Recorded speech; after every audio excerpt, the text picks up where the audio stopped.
me, Marco, late 30s, working as a senior engineer at a mid-sized tech company. The kind of place that isn't a flashy startup, but pays the bills and has decent people. For years, my department was like a well-oiled machine. We had a team of about 12 people, mostly guys. Not by design, it's just who applied and had the skills. The atmosphere was professional, but relaxed. We worked hard, we delivered, and we respected each other. The boss we had before all this started was a no-nonsense guy named Frank. His entire management philosophy was, I don't care how you do it, just get it done right and on time. And we did. Productivity was always high. Morale was good. We were a team of specialists and everyone knew their role. The cornerstone of our team was Jacoby. This guy was in his late 50s, had been with the company since the dark ages.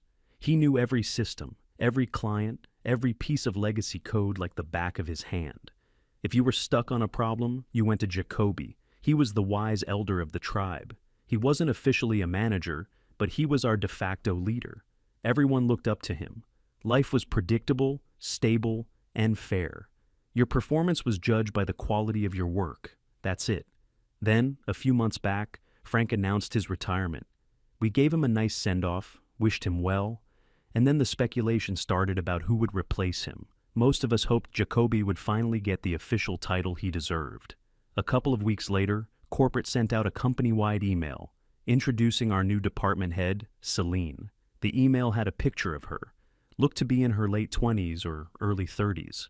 Her bio was filled with corporate buzzwords, passionate about synergy, driving disruptive change, and fostering inclusive environments. My internal alarm bells started ringing, but I told myself to give her a chance. Her first day, she called a team meeting. She walked in with a laptop covered in stickers. You know the type. She gave a little speech about her vision for the department. It was more of the same. Lots of talk about changing the culture, empowering new voices, and dismantling old structures. She kept using phrases like the default male perspective and the need to create psychological safety. The guys and I just kind of sat there, nodding politely. We're engineers, we just want to build things and solve problems. This was all just corporate fluff to us. But the fluff quickly started to become policy. The first weird thing was the meetings. Celine would ask for input on a problem. One of the guys would offer a solid technical solution. She'd listen with a blank face and say something like, "Okay, thank you for that perspective." Then, a few minutes later, one of the two women on our team would suggest something, maybe even a variation of the same idea. Celine would light up. "Yes, that's exactly the kind of forward thinking we need. Fantastic contribution." This happened over and over. After a while, most of the guys just stopped talking in meetings unless they were asked a direct question. It was pointless. Your input would either be ignored or stolen. Then came the Women of Tech weekly lunches. Celine started organizing them, inviting only the female employees in our department and a few others. The email explicitly said it was a space for women to connect and share experiences without the presence of men. Nobody really complained out loud, but it felt off. It was state-sanctioned exclusion, right there in our work calendar. Imagine if Jacoby had tried to host a men's engineering lunch. HR would have had a meltdown. Project assignments started getting weird. The most challenging career-building projects were suddenly all being assigned to the junior female employees. The rest of us, the senior guys who had been handling these kinds of tasks for years, were put on maintenance duty. We were basically told to keep the old systems running, while the real innovation happened elsewhere. Our jobs became incredibly boring. We went from architects to janitors. I tried to talk to one of the women about it, a younger girl who was actually pretty smart. I asked her if she felt overwhelmed since she was given a massive project that would normally go to a senior like me or Jacoby. She told me Celine was mentoring her personally and that it was a huge opportunity. She said Celine believed the company had been holding women back for too long. And this was just correcting a historical imbalance. It was clear she was completely sold on the ideology. The atmosphere in the office changed. The easy camaraderie we used to have was gone. Now there was a weird tension. It felt like we were walking on eggshells. Celine would make little comments in passing. If a few of us were talking by the coffee machine, she'd walk by and say, "Hope you're not having too much of a boys' club meeting." She never said it like a joke. it was always with this little smug smile. One time, Jacoby was explaining a complex server issue to me. Celine overheard him and interrupted, saying, "Jacoby, try to explain it in a more inclusive way so everyone can understand, not just the tech guys." Jacoby just stared at her. We were the tech guys. That was the whole point. He just nodded slowly and walked away. I could see the frustration building in him, and in all of us. We were being treated like relics, like the problem that needed to be managed. The real breaking point, for me at least, happened with a big client project. It was a complete mess. The system was failing, the client was furious, and we were about to lose a major contract. Celine assigned the task of fixing it to one of her preferred employees, the woman who had gotten the project she wasn't qualified for. Unsurprisingly, she couldn't handle it. The problem got worse. Finally, with the deadline looming, Celine came to me, Jacobe, and 2 other senior guys. She told us we needed to be team players and step in to support our colleague. We basically had to clean up a monumental disaster with almost no time left. We pulled it off. We worked through 2 nights, fueled by stale coffee and sheer willpower. We found the root cause, rewrote a huge chunk of code, and stabilized the system hours before the final deadline. The client was happy. The company didn't lose the contract.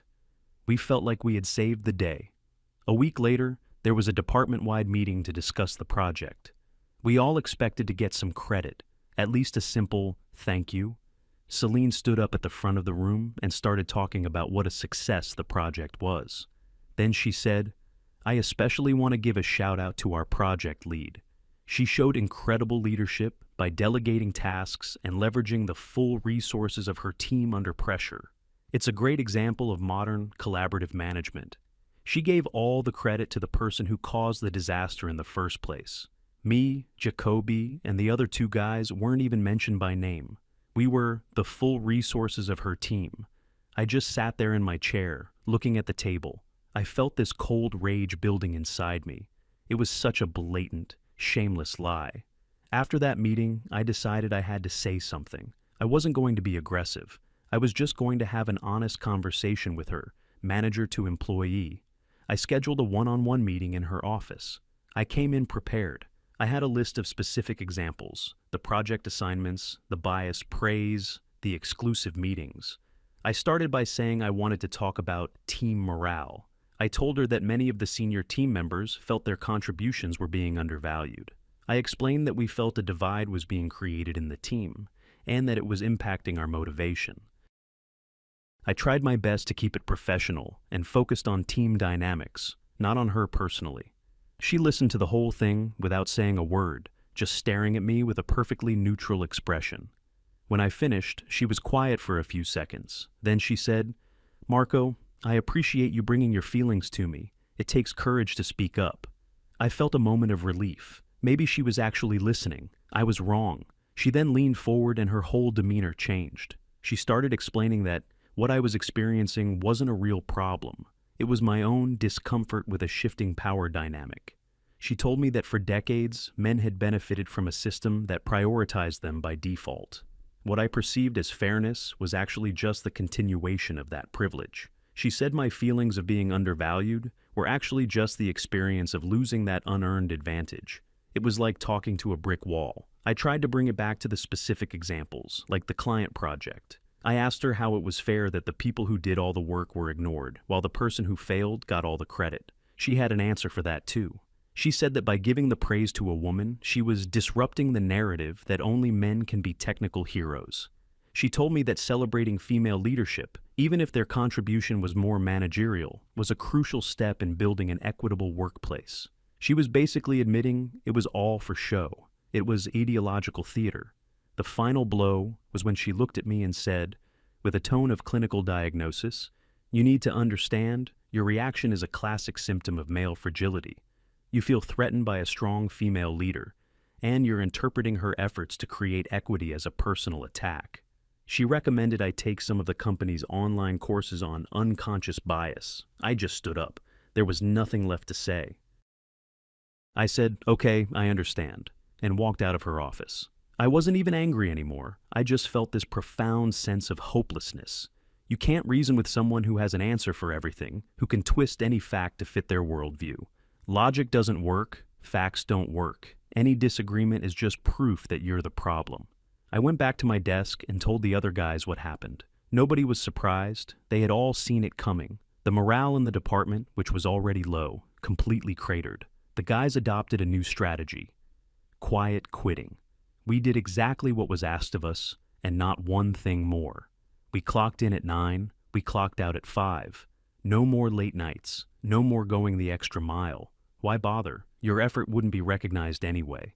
It might even be used to prop someone else up. The department's productivity started to dip. Not enough to cause a major crisis, but enough to be noticeable. Deadlines started getting missed by a day or two. The quality of work was still fine, but the spark was gone. Celine didn't seem to notice, or if she did, she didn't care. She was too busy writing long emails about diversity initiatives and planning her next empowerment workshop. We were all just biding our time, updating our resumes, and looking for other jobs. We thought that was the only way out. Then came the final, unforgivable act, the move that pushed us from passive despair to active resistance. The position of lead engineer opened up. It was a senior management track role, the official second in command for the whole department. In any sane world, there was only one candidate: Jacoby. The man had dedicated his entire adult life to this company. He had more experience than anyone else, including Celine. He was universally respected by everyone, even the women Celine had been promoting. For him, this was supposed to be the capstone of his career, a recognition of his decades of loyalty and expertise. It was a formality, a slam dunk. Celine had to go through the motions, of course. She posted the job opening. Jacoby formally applied. A few other people from other departments applied too. Celine conducted interviews. She interviewed Jacoby for about 15 minutes. He later told us it was the strangest interview of his life. She didn't ask him any technical questions. She didn't ask about his experience managing projects. She asked him things like, how would you handle a situation where a male employee makes a female employee feel uncomfortable? And what are your thoughts on the gender gap in the tech industry?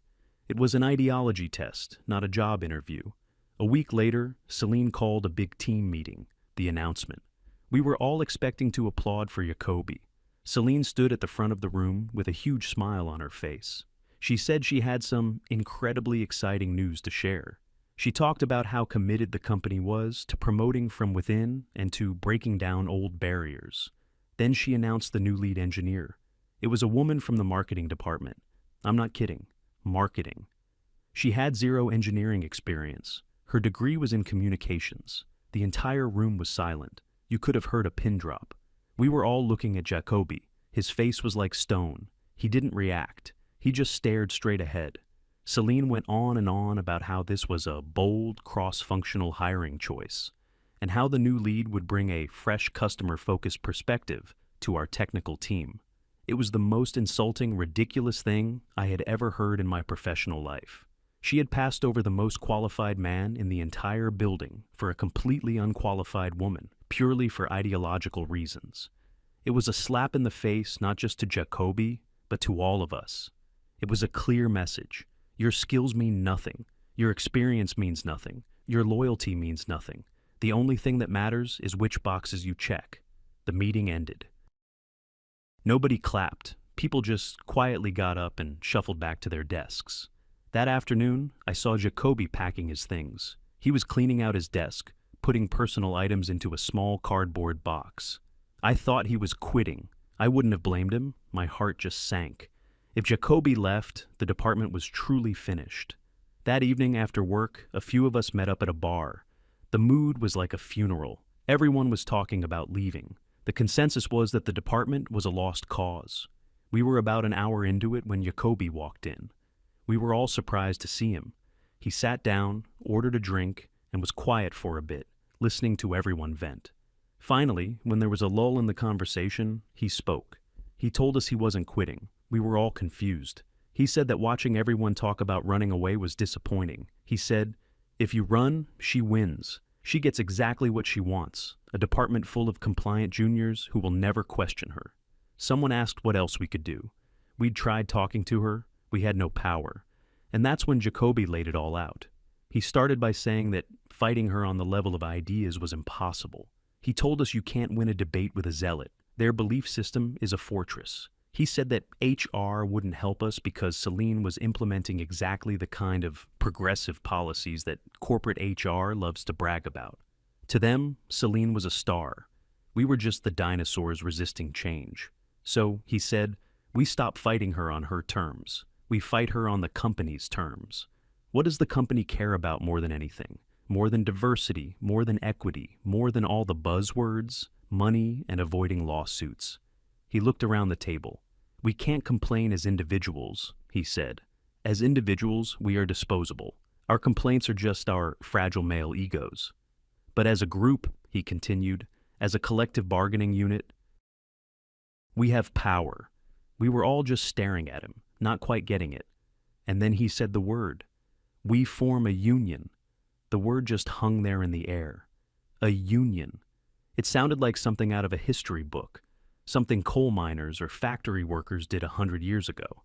We were tech guys. We wrote code and managed servers. We didn't form unions.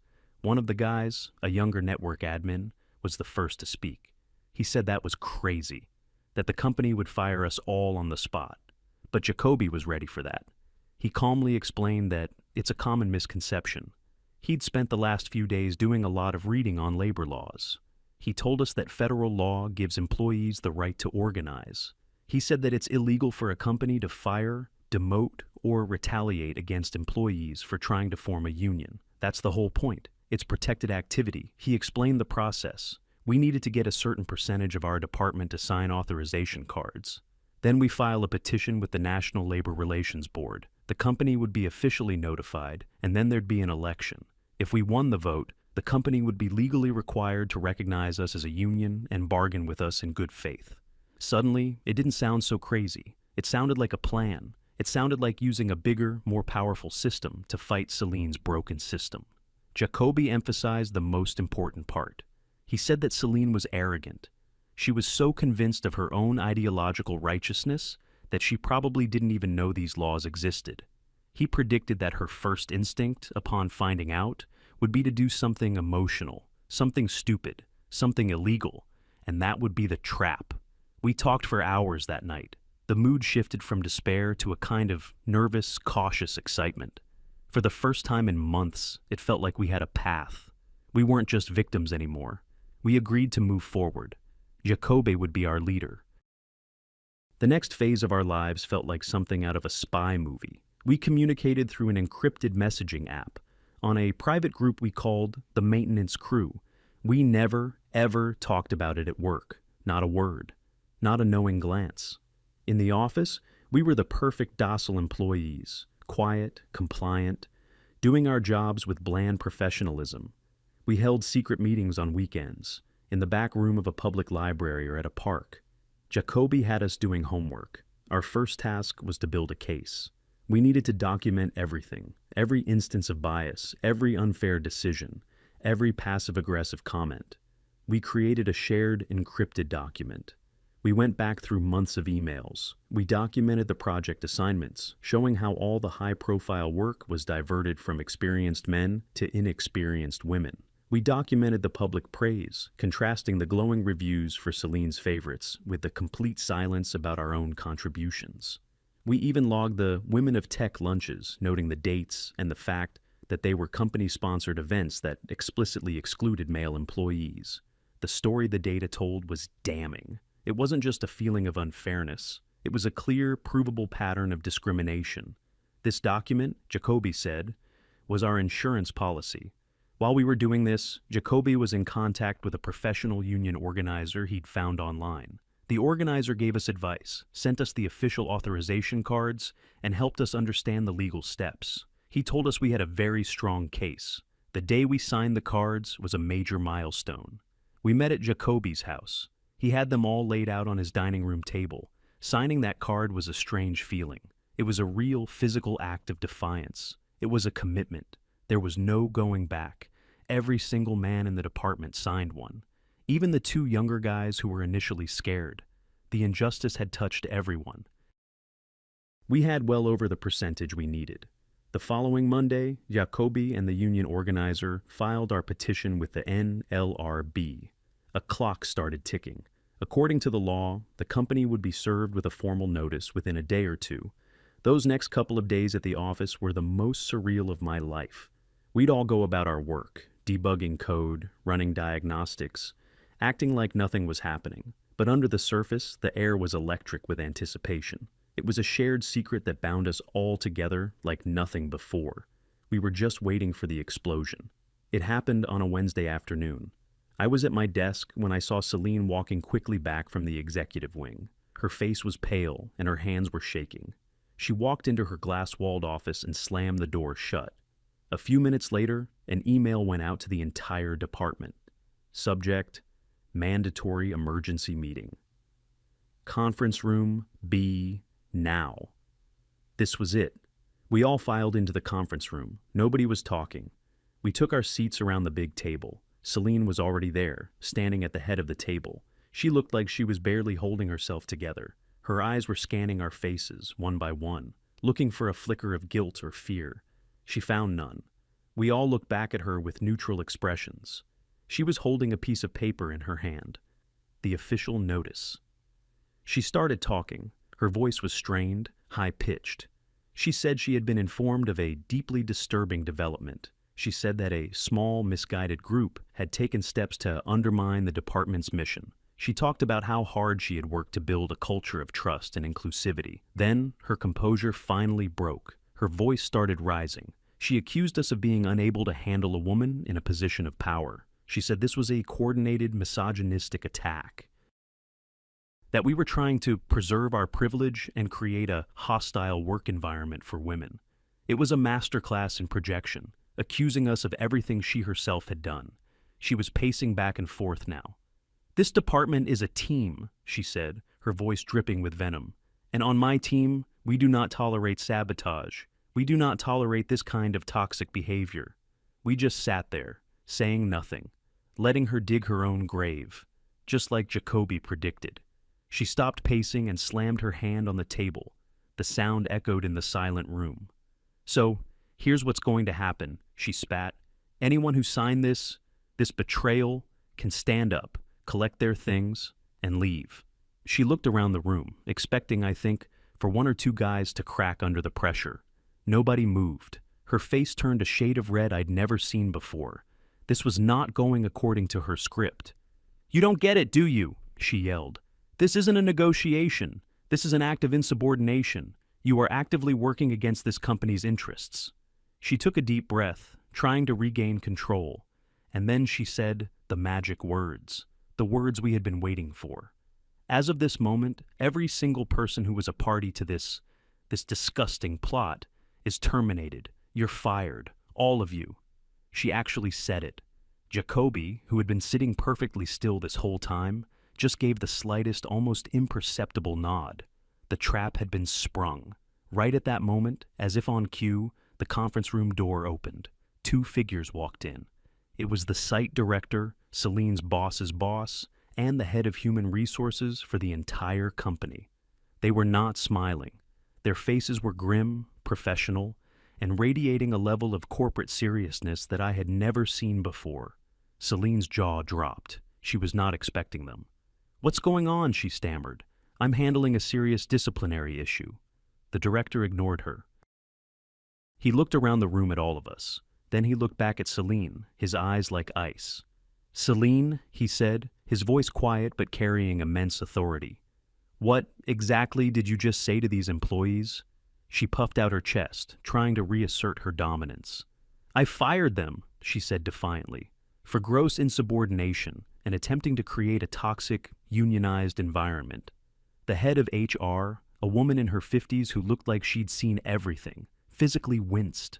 The director didn't even blink. "You did what?" he asked again, slowly, as if talking to a child. "I terminated their employment," Celine insisted. "They were actively sabotaging my diversity and equity initiatives." The director took a step closer to her. "Celine, what you have just done, in front of multiple witnesses, is called union busting. It is a direct and serious violation of the National Labor Relations Act." He let that sink in. By firing employees for engaging in legally protected organizing activities, you have just exposed this company to a massive, and I mean massive, federal lawsuit. Celine's face went from red to white. She started to backpedal. No, you don't understand. This wasn't about the union. It was about their attitude, their toxicity. The HR head finally spoke. Did you, or did you not, just state that you were firing them for signing the petition? She asked, her voice like a prosecutor's. Celine was speechless. She had been caught, red-handed, in a room full of witnesses. The director looked at us. To be clear, he said to the whole room, nobody is fired. That was a mistake, a serious mistake. All of you, please return to your desks. We will handle this. Then he turned back to Celine. You, my office, now. We all stood up and filed out of the room. As I walked past the table, I made eye contact with Jacoby. He had the calmest, most satisfied look on his face. The next 24 hours were a blur of corporate damage control. An army of HR people descended on our department. They interviewed each of us, one by one. But this time, it was different. We weren't the accused. We were the victims. We had our document ready. We gave them a copy. The one with all the dates, the emails, the proof. They weren't asking us questions to see if we were telling the truth. They were asking us questions to build their legal case against Celine. They needed to prove that she was a rogue manager who acted against company policy in order to limit the company's own liability. We never saw Celine again. An email went out the next day saying she was on an indefinite leave of absence. A week after that, another wave of official announcements. The first one announced that an internal review had found irregularities in recent promotions. The promotion of the woman from marketing to lead engineer was officially rescinded. She was quietly moved back to her old job. Other project assignments were also reversed. The second announcement came an hour later. It stated that, after a thorough review of qualified candidates, the position of lead engineer was being awarded to Jacoby. That's when we knew we had won. Not just won the battle, but the war. Merit had been restored. Sanity had been restored. The union election happened a few weeks later. It was just a formality at that point.